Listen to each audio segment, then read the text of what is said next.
ഇന്നത്തെ ദിവസത്തിന്റെ പ്രത്യേകത അറിയോ? വാലന്റൈൻസ് ഡേ അല്ലേ? അപ്പൊ ഐശ്വര്യമായിട്ട് വാലന്റൈൻസ് ഡേയിൽ ഞങ്ങൾക്ക് വല്ല സന്തോഷ വാർത്തയും പറയാനുണ്ടോ? ഇല്ല, അങ്ങനെ ഞങ്ങളെ ദുഃഖിപ്പിക്കല്ലായിരുന്നു പ്ലീസ്. ഞാൻ വലിയ പ്രതീക്ഷയിലൊക്കെ ഞാൻ ഇവിടെ ഇരിക്കുന്നത്. നാട്ടുകാരും വീട്ടുകാരും പ്രതീക്ഷിക്കുന്ന ഒരു സന്തോഷ വാർത്തയ്ക്കും വകയില്ല.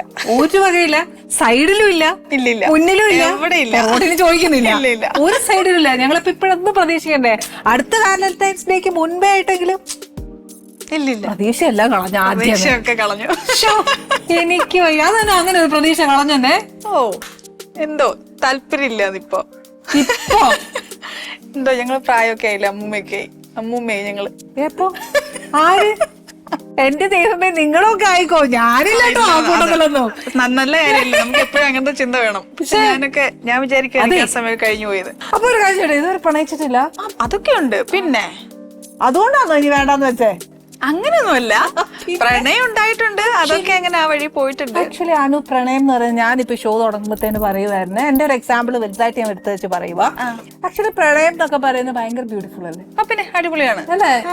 എന്ന് വെച്ചാൽ പിന്നെ എന്നത്തെ അമ്മൂമ്മയാവുന്നേ? ഇല്ല, അങ്ങനെയല്ല. ഇപ്പൊ എന്തായാലും അങ്ങനത്തെ ഒരു ചിന്തയും കാര്യങ്ങളൊന്നും അങ്ങനെ പോകുന്നില്ല മനസ്സിൽ കൂടെ എന്ന് പറഞ്ഞതാണ്. അത്രേ ദൈവമേ, എത്രയും വേഗം ഒരു മനസ്സിലാ ചിന്ത വരട്ടെ. വാലന്റൈൻസ് ഗിഫ്റ്റ് എന്തൊക്കെ കിട്ടിയിട്ടുണ്ട്? പക്ഷെ വാലന്റൈൻസ് ഡേ ഗിഫ്റ്റും അധികം അങ്ങനെ കിട്ടിയിട്ടില്ല. എനിക്ക് തോന്നുന്നു അനു പൊതുവെ ഇങ്ങനെ ആരേലും വല്ലോ പ്രേമം പറയണ്ട എന്താ എന്നൊക്കെ ചോദിച്ചു കഴിഞ്ഞാൽ ഉള്ള പ്രേമം കൂടെ അവിടെ അങ്ങ് പോകും. ഇല്ല, ഞാൻ പ്രണയിക്കാനൊക്കെ സൂപ്പറാണ്. പിന്നെ ആരെങ്കിലും ഐ ലവ് യു പറഞ്ഞ ആരെങ്കിലും എന്നെ നോക്കി പറഞ്ഞാലും കാര്യമില്ലല്ലോ. നമുക്ക് ഇഷ്ടമുള്ളവരാണെന്നുണ്ടെങ്കിൽ തിരിച്ച് പറയും. തിരിച്ച് അങ്ങനെയാണല്ലോ, നമുക്ക് ഇഷ്ടം തോന്നിയവരടുത്താണല്ലോ നമ്മൾ പറഞ്ഞിട്ടുള്ള ഒരു കോൺസെപ്റ്റ്. ഇല്ല, അങ്ങനെയൊന്നും ഇല്ല. അങ്ങനെ ചോദിച്ചാൽ ഇപ്പൊ ഞാൻ സിനിമയിലൊക്കെ വരുന്നതിന് മുമ്പാണ് അത് കൂടുതലായിട്ടും എന്റെ ലൈഫിൽ പ്രണയം വന്നിട്ടുള്ളത്. അതിനുശേഷം വന്നിട്ടില്ലെന്നല്ല. അപ്പോ നമ്മളെ മനസ്സിലാക്കുന്ന അല്ലെങ്കിൽ നമ്മുടെ കാര്യങ്ങളൊക്കെ സപ്പോർട്ട് ചെയ്യുന്ന ഒരാളെന്നുള്ള ഒരു തോട്ട് മാത്രമേ ഉണ്ടായിട്ടുള്ളൂ. സിനിമയിൽ വന്നിട്ട് അത് ഉണ്ടായപ്പോഴത്തേനാണെങ്കിൽ കുറച്ചും കൂടി നമ്മൾ സെയിം സാധനമാണ് ചിന്തിക്കുക, നമ്മളെ മനസ്സിലാക്കണം എന്നുള്ളത്. പക്ഷെ അതിന് കുറച്ചും കൂടി ഒരു വ്യാപ്തി കൂടും എന്ന് പറഞ്ഞാൽ നമ്മുടെ പ്രൊഫഷനെ മനസ്സിലാക്കണം, അല്ലെങ്കിൽ നമ്മുടെ രീതികളെ മനസ്സിലാക്കണം, അതിനെ സപ്പോർട്ട് ചെയ്യണം.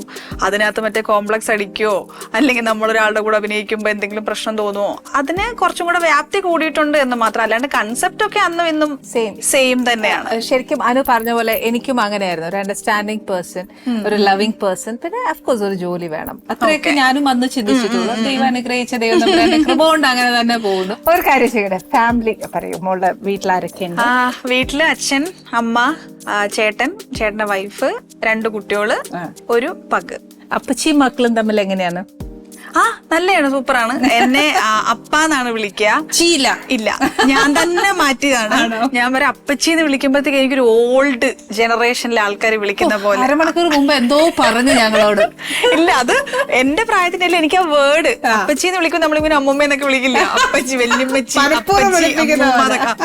അപ്പാന്ന് പറയുമ്പോഴത്തേക്ക് അതിനൊരു ക്യൂട്ട്നെസ് ഉണ്ട് എന്ന് പറഞ്ഞിട്ട് ഞാൻ ആദ്യമേ പറയാം, എനിക്ക് അപ്പച്ചി എന്നെ വിളിപ്പിക്കണ്ട, അപ്പാന്ന് വിളിക്കാൻ പറഞ്ഞിട്ട് അപ്പാന്നാണ് വിളിക്കുന്നത്. മൂത്ത ആൾക്ക് ഇപ്പം 3 വയസ്സ് കഴിഞ്ഞിട്ടേ ഉള്ളൂ. ഇളയാള് വിളിക്കാറായിട്ടില്ല, 7 മാസം ആയിട്ടേ ഉള്ളൂ. അടിപൊളിയാണ്. വീട്ടിലെ എന്റെ എന്റർടൈൻമെന്റ് പാക്കേജുകളൊക്കെ അവരാണ്. സമയം പോകുന്ന അറിയത്തില്ല. ആക്ച്വലി ഒരു ജോയിന്റ് ഫാമിലിയിലൂടെ താമസിക്കുമ്പോൾ ഉണ്ടാവുന്ന ഒരു സന്തോഷം ഒരു പ്രത്യേകത. അതുകൊണ്ട് തന്നെ കൊച്ചിയിലോട്ടൊന്നും വന്നു കഴിഞ്ഞാൽ എനിക്ക് ഈ പുറക്കിയല്ല. ഇല്ല, എന്തെങ്കിലും പ്രോഗ്രാംസ് ഉണ്ടെങ്കിൽ മാത്രമേ കൊച്ചിയിലേക്കുള്ളൂ. അവിടെ അല്ലാണ്ട് ഇവിടെ പിടിച്ചു നിർത്തുന്ന എന്റെ കുറച്ച് ഫാക്ടേഴ്സ് ഉണ്ട്, എന്റെ കുറച്ച് കൂട്ടുകാര്. പക്ഷെ ആ ഒരു ഫാക്ട് കഴിഞ്ഞു കഴിഞ്ഞാൽ 1 മണിക്കൂറെങ്കിൽ 1 മണിക്കൂർ മുന്നേ വീട്ടിലെത്തണം എന്നുള്ള ചിന്ത മാത്രം. ഒരു ഹോം സിക്ക് ആണ്. ഫ്രണ്ട്സ് പറയുമ്പോ കോളേജ് ഫ്രണ്ട്സ് ആണോ അതോ ഫിലിമിലേക്ക് വന്നില്ല? ഫിലിമിലോട്ട് വന്നതിന് ശേഷമുള്ള ഫ്രണ്ട്സാണ്. അതെനിക്കൊരു 10 പേരടങ്ങുന്ന ഒരു ഗ്രൂപ്പ് ഉണ്ടാവും. അവരാണ് ബെസ്റ്റ് ഫ്രണ്ട്സ്. അവർക്ക് എല്ലാവർക്കും എല്ലാ കാര്യങ്ങളും അറിയാം, എല്ലാം തുറന്നു പറയുന്ന, ഷെയർ ചെയ്യുന്ന ഒരു ഗ്രൂപ്പ്. കൊച്ചിയിലും എന്റെ നാട്ടിലുമായിട്ടുള്ള ഒരു ടീമാണ്. ഒറ്റ ഒരു ബെസ്റ്റ് എന്ന് പറഞ്ഞിട്ട് ഇല്ല. ഈ ഒരു 10 പേരടങ്ങുന്ന ടീം എപ്പോഴും കൂടെ ഉണ്ടാവും. പക്ഷെ അത് ഏറ്റവും നല്ലതല്ലേ, നമ്മുടെ മൈനസും പ്ലസും ഇങ്ങനെ ചെയ്യാം. അത് പക്ഷെ ടു സിൻസിയർ ആയിട്ട് നമ്മളോട് പറയുന്ന ഒരു വ്യക്തിയാണെങ്കിൽ നമ്മൾ ഒത്തിരി അവരെ ഡിപ്പെൻഡഡ് ആവുന്നുണ്ടൊരു അല്ലേ? എനിക്ക് തോന്നുന്നു ഞാൻ അവരില് ഭയങ്കര ഡിപ്പെൻഡന്റ് ആണ്. എനിക്കിപ്പോ എന്തെങ്കിലും വന്നാലാണെങ്കിലും വീട്ടിൽ പറയുന്നതിനെക്കാട്ടും ആദ്യം നമ്മൾ നമ്മുടെ കൂട്ടുകാരോട് പറയും. കാരണം അച്ഛനെയും അമ്മേന്റെ അടുത്ത് ഒരു പക്ഷെ നമ്മുടെ ടെൻഷനോ നമ്മുടെ ഉള്ളിൽ കൂടെ പോകുന്ന സാധനങ്ങളോ ചിലപ്പോ പറഞ്ഞു കഴിഞ്ഞാൽ അവരും ചിലപ്പോൾ ഇത് സങ്കടപ്പെടുകയുള്ളൂ. അയ്യോ അവർക്ക് എന്തോ ഉണ്ടല്ലോ, അല്ലെങ്കിൽ ഇങ്ങനെ ആയാലും എങ്ങനെ പരിഹരിക്കാം എന്നൊക്കെ ടെൻഷൻ കൊടുക്കണ്ട. അതെ, അവർക്കൊരു പക്ഷെ അത് സോൾവ് ചെയ്ത് തരാനും പറ്റിയെന്നും വരില്ല. അപ്പൊ പിന്നെ എന്തിനാണ് ആ പാവങ്ങളെ വിഷമിപ്പിക്കുക?